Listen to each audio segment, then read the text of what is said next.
छतरपुर को तालाबों की नगरी भी कहा जाता है। दरअसल छतरपुर शहर के बीचों बीच 4 बड़े तालाब हैं, जिन्हें राव सागर तालाब, प्रताप सागर तालाब, संकट मोचन तालाब और ग्वाल मंगरा तालाब के नाम से जाना जाता है।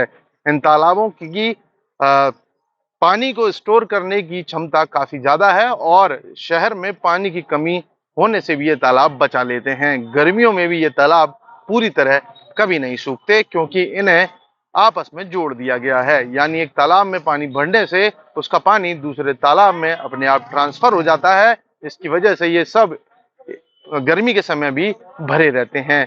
ये सभी तालाब रियासत कालीन है और 1707 में महाराजा छत्रसाल का शासन आने के बाद इन्हें विशेष रूप से बनवाया गया था। पहला तालाब 1717 में बनने के बाद लगातार 1736 और 1786 में 2 और तालाब बनाए गए और अगले 100 सालों तक ये इसी प्रकार चलता रहा और 1800 ईस्वी में भी एक और तालाब का निर्माण करा दिया गया। तालाबों के इस सुंदर दृश्य से यहाँ के रहवासियों को भी काफी अच्छा महसूस होता है और शाम के समय अक्सर यहाँ पर चौपाटी जैसा माहौल रहता है। लेकिन अब ये तालाब आत्महत्या के सुसाइडल पॉइंट बनते जा रहे हैं। सुसाइडल पॉइंट इसलिए क्योंकि आए दिन यहाँ पर युवा, महिलाएं और अन्य उम्र के लोग छलांग लगा देते हैं और आत्महत्या कर लेते हैं। पिछले वर्ष का आंकड़ा अगर देखें तो 12 से ज्यादा लोगों ने इन विभिन्न तालाबों में अपनी जान दी है। कई बार अज्ञात शव भी इन तालाबों में मिले हैं, जिनकी पहचान खोए हुए लोगों के रूप में हुई है, जो कुछ दिन पहले गायब हो गए थे। और कुछ लोग तो जनता के सामने ही छलांग लगाकर इन तालाबों में गिरते आए हैं।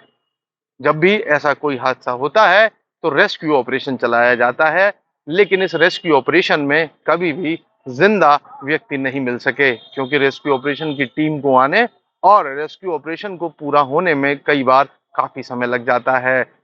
एसडीईआरएफ की टीम छतरपुर में है, जो कि इस तरह के रेस्क्यू ऑपरेशन को अंजाम देती है।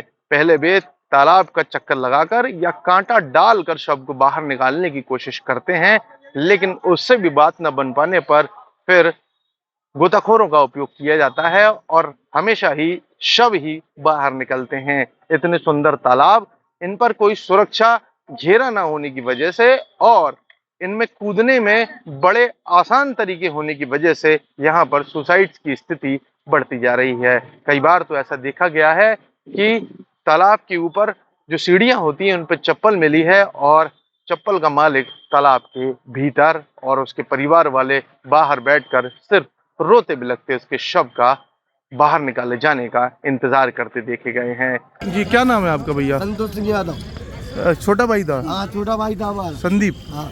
क्या कारण लगा? अभी शादी भी अभी हुई बता रहे हैं? अभी शादी में मुझे जानकारी नहीं लगती। कल तो बाला ही से लौटे हैं दर्शन करके। अच्छा, कब हुई थी शादी? 1 महीने पहले। चप्पल मिल गई है लड़के की आपको? हाँ, चप्पल मिली वहाँ पर बकाया सब 2 घंटे तो यही कर रहे हैं, सब कांटा डाल रहा है, निकाल रहा है, कुछ नहीं कर पा रहा।